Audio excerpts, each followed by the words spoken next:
La plus grande tribune politique de la Guinée, l'habitacle de la pluralité des opinions. Mirador, le grand safari de l'investigation journalistique.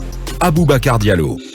Talibé, on en vient à ce décret de nomination d'un Premier ministre intérimaire, des doutes et des interrogations. Oui, des interrogations, des doutes, d'autant que c'est un secret de polichinelle. Aboubacar, ce Premier ministre, ne se sentait pas bien dans son costume de Premier ministre parce que non seulement il était pratiquement de notoriété, qu'il était,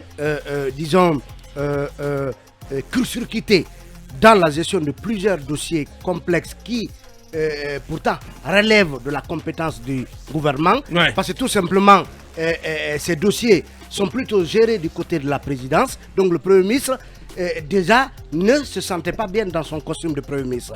Il était en tout cas il n'était pas à l'aise, c'est peut-être pas un Premier ministre épanoui. Lui-même, il a dit à l'intérieur du pays. Donc il était bridé dans le Ce n'est pas facile d'être Premier ministre parce que vous n'avez pas les pleins pouvoirs.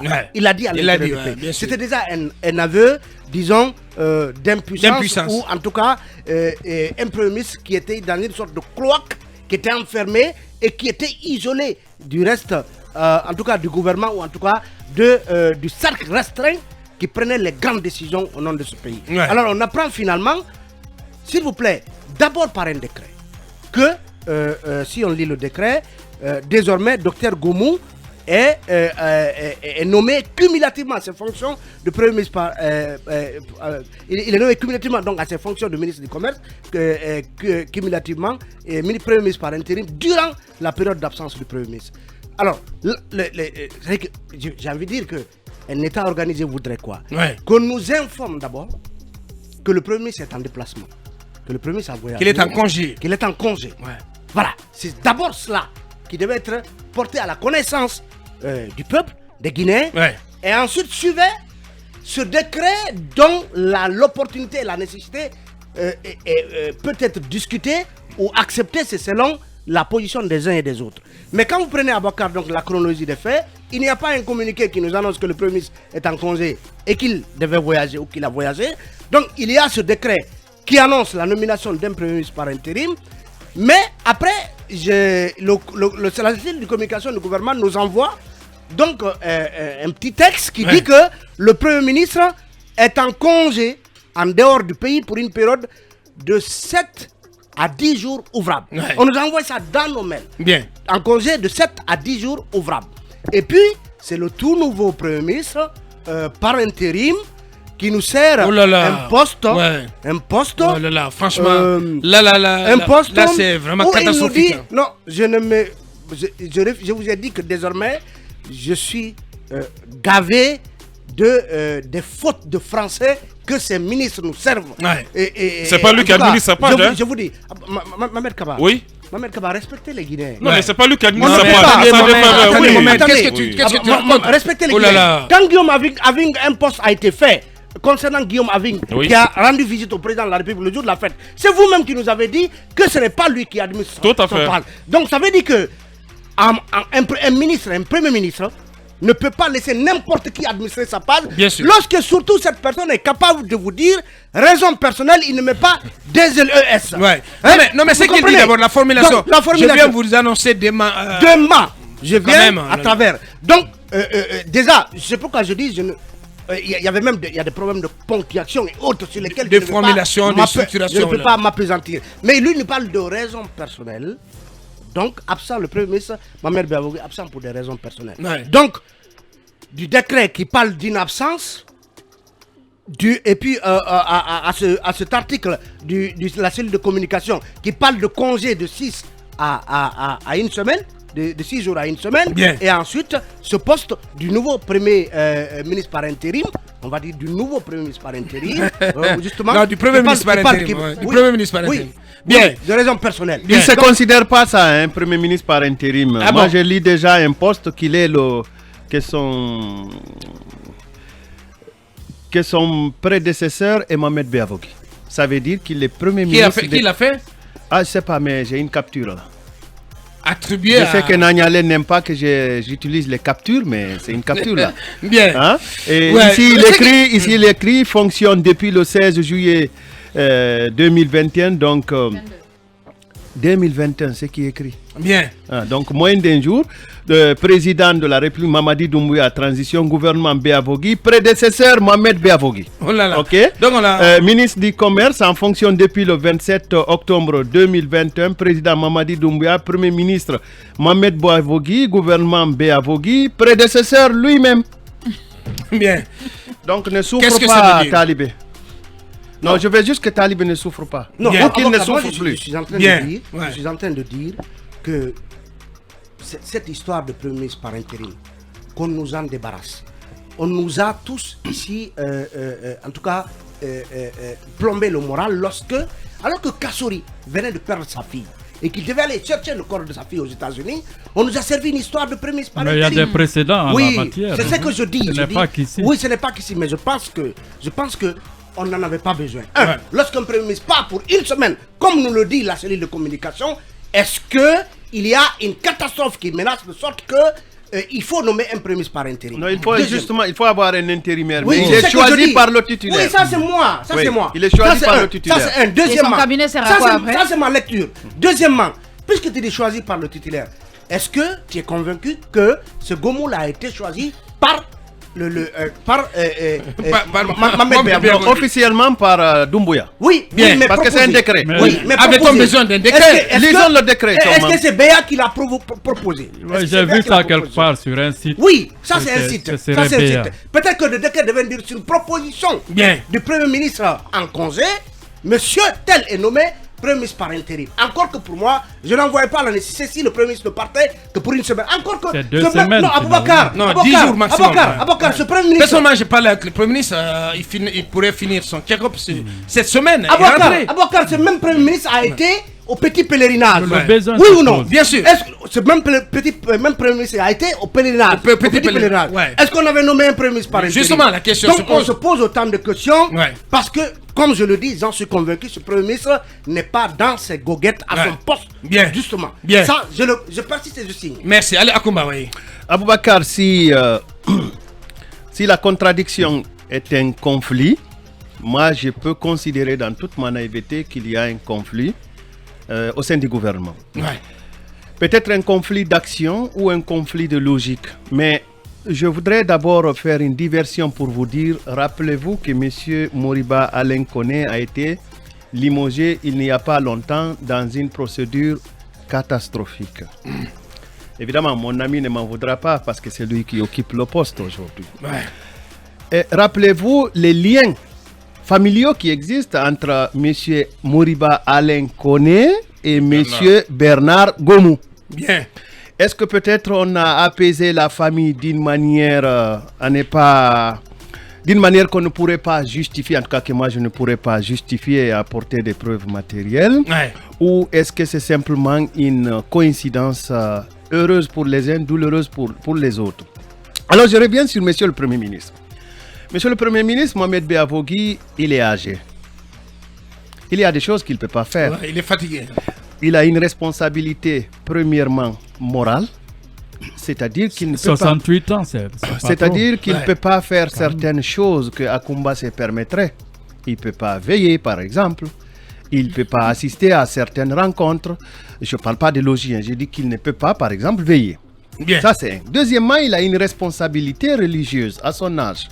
Nos parents au village, à 68 ans, si c'est réellement son âge quotidien, au village, ils sont entre la mosquée, peut-être le jardin et la maison. Et peut-être même, ils sont en train d'apprendre les enfants à lire les textes religieux, que ce soit la Bible ou le Coran. Et le Premier ministre a aussi une notoriété internationale à défendre. N'oubliez pas que c'est un international civil servant, fonctionnaire international. Bien. Qui est allé à la retraite en cette qualité-là. Donc, il doit préserver sa notoriété et aussi préserver ses acquis financiers. Parce que c'est un pensionnaire. Il faut qu'il ait sa pension et il y a des choses qu'il ne se permettrait pas, puisque j'ai abordé le défi religieux, j'en passe. Bien. Mais, je voudrais dire ceci. Si le conflit d'action et le conflit d'intérêt pourraient amener un homme majeur à prendre la décision, je pense que le Premier ministre a subi suffisamment d'affronts sur le dialogue. Effectivement. Est-ce qu'il serait heureux qu'il n'y ait pas de dialogue. Moi, j'ai appris que la dernière discussion qu'il aurait eue avec le président de la République était justement liée à cette institutionnalisation du processus de dialogue. Ouais. Est-ce qu'un Premier ministre de 68 ans, comme vous le dites, ancien fonctionnaire international, serait heureux de ne pas avoir des interlocuteurs qui pèsent dans le débat? Bien. Je vous interromps parce qu'on va essayer d'aller demander des précisions auprès du porte-parole du gouvernement, Souleymane Gawal Diallo, en direct. Bonjour, monsieur le ministre porte-parole du gouvernement. Bonjour, Abaka. Bienvenue sur notre antenne. Nous appelons au PIF. Merci de votre disponibilité. Des questions à se poser sur ce décret pris par le président de la transition en fin de semaine dernière, nommant l'actuel ministre du Commerce, de l'Industrie et des PME au poste de Premier ministre par intérim. Première question, quelle analyse vous faites de l'acte du président et avait-on besoin d'un décret pour donc nommer un Premier ministre par intérim? Merci beaucoup. Je pense que il faut même pas se poser cette question. C'est quelque chose qui est important en que connaît notre pays. Vous savez que les ministres sont aussi des êtres humains qui prennent des vacances quand ça arrive ou qui se déplacent pour des convenances personnelles. Et lorsque cela survient et qu'il y a un calendrier important, calendrier d'activité important, les postes ne peuvent pas être vacants. Bien sûr, j'ai vu et entendu certains dire que oui, mais le secrétaire général du ministère ou le directeur du cabinet, quand c'est la primature, peuvent suppléer en cas d'absence des ministres. Ce qui est vrai, ils les suppléent simplement pour les tâches administratives. À l'interne à l'interne. Ça veut dire que quand il y a un conseil des ministres, demain on va tenir un conseil des ministres, les secrétaires généraux ne peuvent pas siéger au conseil des ministres. C'est ce qui fait conseil interministériel. Oui, au conseil interministériel. Les secrétaires généraux ne peuvent pas. Et donc jeudi, il y aura le conseil des ministres. Les secrétaires généraux ne peuvent pas siéger à ça. Ouais. Et ce qui veut dire que lorsqu'un ministre est absent, sa place est assumée automatiquement par un de ses collègues. Par exemple, pour ce qui me concerne, je vais suppléer à l'absence du ministre des Transports. Et puis, le ministre de la Défense va être suppléé par le ministre de la Sécurité. Et puis, comme ça, la ministre de la Communication remplace la ministre des Télécommunications. Et puis, il y a un calendrier comme ça qui est fait dans les normes qui permet à chaque ministre, à deux ministres qui se suppléent de ne pas être absents en même temps pour permettre la continuité de l'action gouvernementale. Et lorsqu'il s'agit de Premier ministre, malheureusement, et heureusement pour nous, ça ne peut pas se faire comme ça se fait par une note verbale. C'est-à-dire que le Premier ministre ne peut pas lui-même désigner par une note son suppléant en lui transférant. C'est une prérogative du président de la République. Et voilà ce qui explique le cadre du décret. Et c'est tout à fait normal et c'est comme ça que ça se fait. Et il n'y a pas matière à spéculer ou à s'interroger sur... voilà, je pense que c'est nécessaire que les uns et les autres comprennent. Donc, à vous entendre, oui. Monsieur le ministre, porte-parole du gouvernement, le Premier ministre Biavogui reste en place, reste en poste. Il reviendra au palais de la Colombe dès son retour de l'Italie. Non, ça ne fait pas l'objet d'un doute. Le décret même le précise dans son article que le ministre des Commerces assume l'intérim pour la période d'absence du Premier ministre. C'est limpide là-dedans. Je pense que ce qui est nécessaire, c'est d'expliquer simplement à nos concitoyens que c'est normal. Comme c'est le chef du gouvernement, il ne peut pas se faire remplacer, comme moi, je pourrais me faire remplacer par un collègue, sans que cela ne soit su. C'est une prérogative qui revient au président de la République. C'est important que ça soit compris comme ça. Alors, monsieur... Ça veut dire, Mohamed, si tu permets, ça veut dire que désormais, chaque fois que... on devra peut-être s'y habituer. Désormais, chaque fois que Mohamed Biavogui devra s'absenter du pays pour une semaine à une dizaine de jours, il va falloir nommer un Premier ministre par intérim. Oui, lorsque le contexte l'exige. Vous savez... Qu'est-ce que vous appelez le contexte? Le contexte, je vais vous dire par exemple, lorsque le ministre des Affaires étrangères est absent et que dans la période-là, il était prévu une accréditation devant lui, les ambassadeurs qui viennent s'accréditer devant le ministre des Affaires étrangères ne vont pas le faire devant le secrétaire général de son département. Il faut donc qu'il y ait un ministre qui soit là pour représenter son collègue, pour recevoir l'accréditation des diplomates. C'est très important. Donc lorsque le calendrier du Premier ministre, et vous le savez, les chefs d'État sont annoncés dans la région, qui vont venir, ce n'est pas le Premier ministre... Notamment le médiateur de la CEDEAO. Donc les chefs d'État sont annoncés ici, et lorsque ceux-ci vont être là en l'absence du Premier ministre, ce n'est pas au directeur de cabinet d'aller transmettre le message du gouvernement devant le président qui va arriver. Il faut que ce soit un président, un ministre, donc investi de ce mandat-là pour ce contexte-là. Et c'est pour ça que j'ai parlé du contexte. Donc les circonstances font que c'est nécessaire parce que le calendrier diplomatique ou l'activité du Premier ministre permet de cela. Et ensuite, quand on va se retrouver au Conseil des ministres entre la période de son absence, c'est un ministre qui doit pouvoir présider et coordonner l'action du gouvernement en attendant. Et donc il y a le contexte qui permet de dire que oui, quand le Premier ministre est absent, on est obligé de faire cette démarche-là pour permettre à l'action du gouvernement de continuer. Et c'est très important comme ça. Bien, Talibé Bari. Mais monsieur le ministre, certains ont fait observer, et je l'ai relayé ici, que quand le Premier ministre a été au petit pèlerinage, il n'y a pas eu un décret désignant un Premier ministre. Pardon, quand il a été, je n'ai pas compris. Au petit pèlerinage. Au petit pèlerinage, il n'y a pas eu un décret désignant un Premier ministre par intérim. Ça, c'est le premier aspect. L'autre aspect, est-ce qu'aujourd'hui, on peut avoir une idée claire de la durée du séjour du Premier ministre à l'extérieur? Je vais vous dire, je n'ai aucune précision à donner sur la durée claire. Ce qui est annoncé, c'est environ 2-3 semaines. Je pense que les ministres n'ont pas plus de... On a droit tous à 3 semaines de vacances, donc ça va durer peut-être 3 semaines. Encore que, quand vous avez noté que... Mais monsieur le ministre, en passant, la cellule de communication parle de 6 à 1 semaine. 6 jours à 1 semaine. J'ai dit, les ministres ont droit à 3 semaines de congé.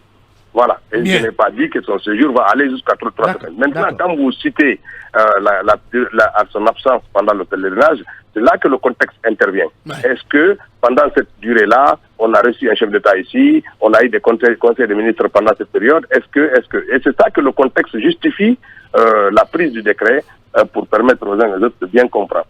Oui. Alors, monsieur le ministre, dernière question. Non. Certains estiment qu'en termes de préséance, si vous voyez la structure du gouvernement dans le décret, c'est-à-dire qu'après la nomination du Premier ministre, le ministre qui est nommé en premier lieu selon les postes de souveraineté, c'est le ministre de la Justice et des Droits de l'Homme. Certains se demandent... Ou bien le ministre des Affaires étrangères. Ou le ministre des Affaires étrangères. Lui, il est cinquième. Pourquoi on est allé chercher le ministre du Commerce? C'était ma question aussi.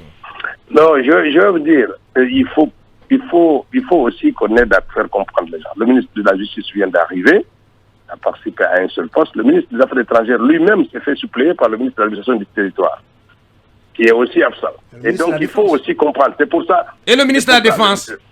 Mais attendez, c'est-à-dire que si c'est arrivé comme ça, c'est qu'il y a un contexte qui le justifie. Il ne faut pas chercher... Mais le contexte aurait pu justifier que ce soit vous, M. Ousmane Gawal Gallo, que ce soit M. Morikone, que ce soit Mme Rose Paula Prismo, que ce soit Nanette...